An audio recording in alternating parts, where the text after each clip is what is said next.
So here we have a young farmer's act of planting seed. What do you imagine is the expectation of this farmer? To gain crops and a harvest of the seeds he has planted. From the moment that farmer deposits his seeds into the fertile soil, the intent of the process begins because this farmer has engaged a law.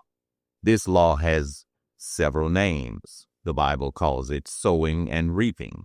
Some call it cause and effect, and some call it karma. Is there really a link between action and result that seems so far removed from the action by time? Seeing the result of an action, good or bad, seeing it years later, separated by geography, even where it is seen in another part of the world, where you may travel, or even separated by generations.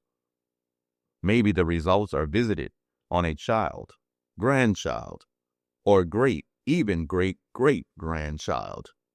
And so, shall we put this question to bear in real life? Yaakov, or Jacob, had a plot sown into his heart by his mother to deceive his father and take his brother's birthright.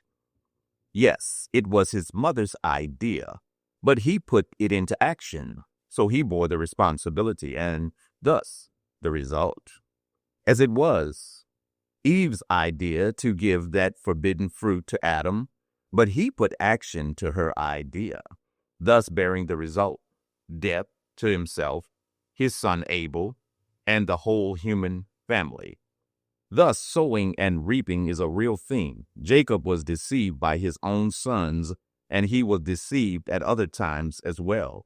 Thus, karma, sowing and reaping, is real. So, what is the result that we see here? Sow what you would like to reap.